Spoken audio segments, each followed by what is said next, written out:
Добри ден во студио за доктор Благоја Марковски, воен аналитичар. Добре најдов. Ви благодариме за присуството, го цениме тоа. Алармантната состојба со буџетот на армијата беше прилично придонесе за голема бура во јавноста, особено по изјавата на председателот Иванов дека институциите апсолутно треба да размислат и да поведат сметка околу буџетот кој од година на година се намалува. Се стави ли опрашање воопшто функционирањето на АРМ или е претежок збор тоа да се каже? Може би е навистина претежок збор да се каже дека е во прашање ставено функционирањето на армијата, но дека има доста сериозни последици ваквиот начин на финансирањето на опремувањето и извршувањето на задачите на армијата, тоа сигурно стои. Последиците кои се, господине Марковски? Последиците се во смисла на тоа дека недостигот на војна опрема и вооружување, недостигот на лично опремување на персоналот на армијата на Република Македонија придонесува задачите така како што се планираат не може да се извршуваат. И од тука, правејќи некаква компензација во смисла на тоа кои задачи треба да бидат финансирани, кои не, се одстапува од планските активности и претежно во овој момент имаме состојба каде што се создава ситуација да се финансираат надворешните мисии, односно меѓународните мисии во кои учествуваат припадниците на армијата на Република Македонија, за сметка на тоа пак се запоставува одбранбеното оспособување на армијата за внатрешни потреби, а да се разбереме. Но и стандардот на војниците кои се жалат постојано дека секако, но армијата пред се оспособува за внатрешна употреба, односно за заштита на суверенитетот и територијалниот интегритет на Република Македонија. Второстепена е мисијата учество во меѓународни мисии во зачувување или во споставување на мирот. И има една друга сериозна последица што се појавува кај припадниците на армијата, а тоа е несигурноста заради недостигот на војната опрема, заради недостигот на современи оружја, каде што тоа директно има импликации врз моралот и нивното ангажирање во способувањето за одбрана на земјата. Што значи тоа? Последици во нивното ангажирање и во моралот? Па тоа значи дека секој припадник на армијата воопшто, не само во армијата на Република Македонија, кога располага со современо оружје и опрема, е многу посигурен и многу поголеми резултати дава во извршувањето на задачите, или наспроти тоа, недостигот на ваква опрема и вооружување директно влијае врз неговата психа, односно прво тој не се чувствува за себе сигурен, а потоа не е сигурен и во извршувањето на задачите. И тоа е И граѓаните не може да се чувствуваат сигурни, сакате да кажете? Апсолутно, бидејќи тоа може директно последици да има врз севкупното способување на системот за одбрана на Република Македонија, со што се доведува во прашање нивното ангажирањето на припадниците на армијата во некоја кризна ситуација, односно ситуација за која тие уставно и законски треба да одреагираат.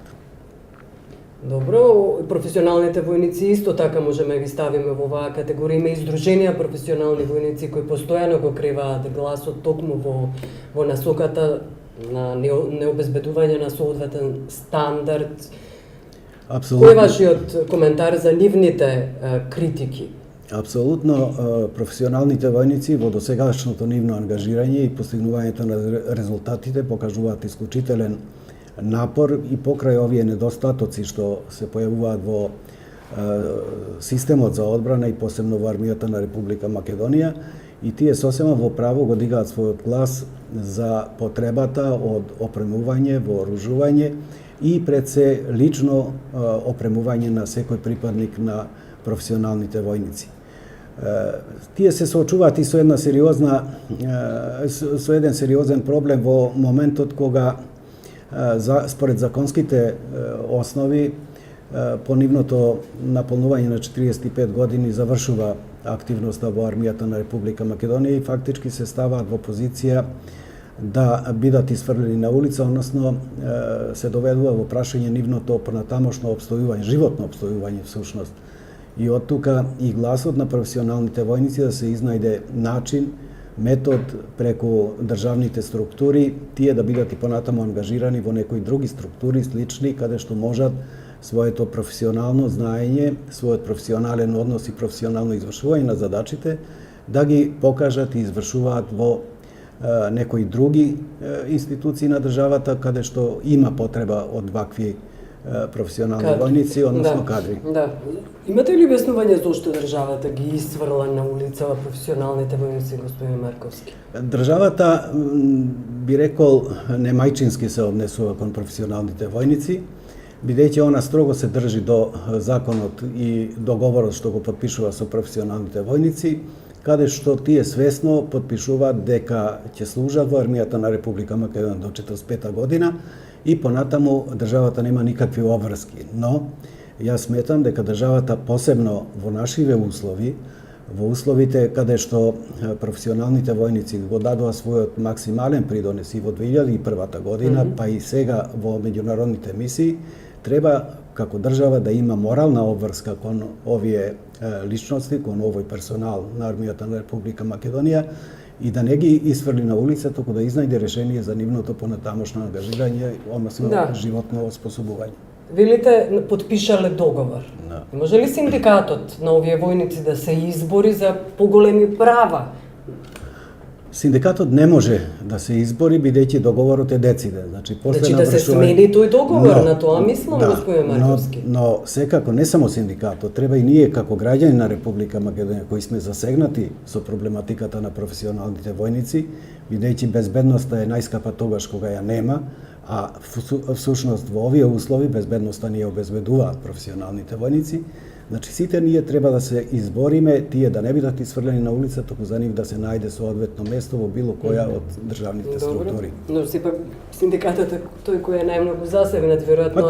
Секоја институција треба да ги тие се обидуваат, но ако немаат поширока масовна поддршка, веројатно нема да има слуг во владата и нема да се остварат нивните права, односно моралното право тие и понатаму да бидат ангажирани со своето искуство. Знаете што? Критиките кон тие професионални војници велат дека се нема слух за нив во оној момент кога тие се обраќаат, например, да побараат бугарски пасоши.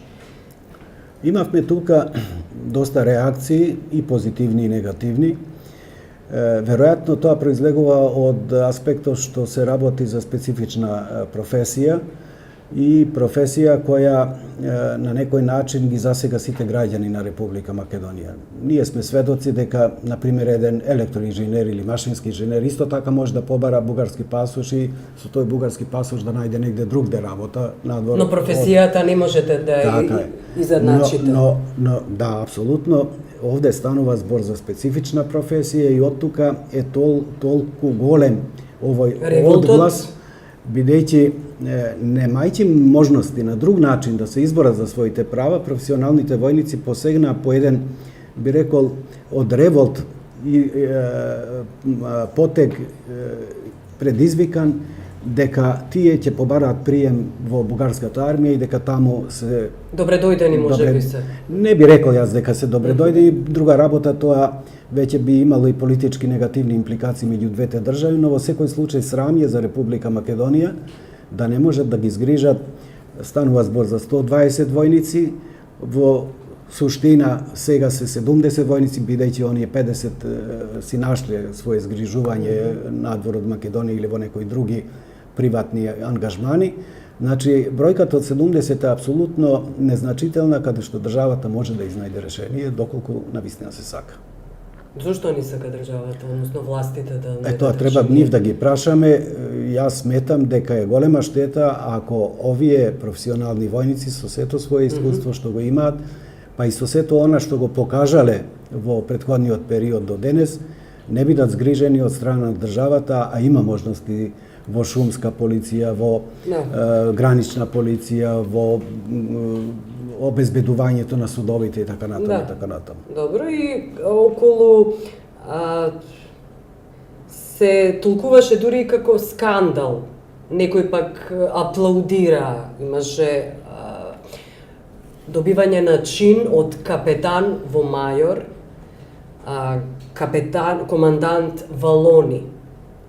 некој велам го толкуваат дека се работи за потек без преседан, додека некои сметаат дека дуи правилно, односно господинот Џафери правилно постапил, одликувајќи ги своите луѓе. Всушност, навистина станува за преседан. Пример за преседан, бидејќи треба да се малку навлезе подлабоко во оваа приказна. Наведеното лице 2001 година дезертираше од армијата на Република Македонија. Шеваљ Етеми. Така, Шеваљ Етеми и фактички е донесено решение врз основа на неговото дезертирање од страна на Министерство за одбрана за прекин на работниот однос, односно тој фактички престана да неговото функционирање престана во армијата на Република Македонија. Не постои ни една законска основа, па тури тоа ни Охридскиот рамковен договор не го предвидува дека офицерите или подофицерите на армијата на Република Македонија кои 2001 година дезертираа од армијата дека можат повторно да бидат примени во служба во армијата. Но не пишува дека не смеат. Апсолутно не можат да бидат примени затоа што има ли законска одредба дека не смеат? Има, еве сега ќе ви изнесам и тоа. Законот за одбрана е дециден дека за офицер може да биде примено лице кој исполнува општи и посебни услови. Меѓу општите услови е да има завршена војна академија, да е државјанин. Каде прекршува условите Етеми?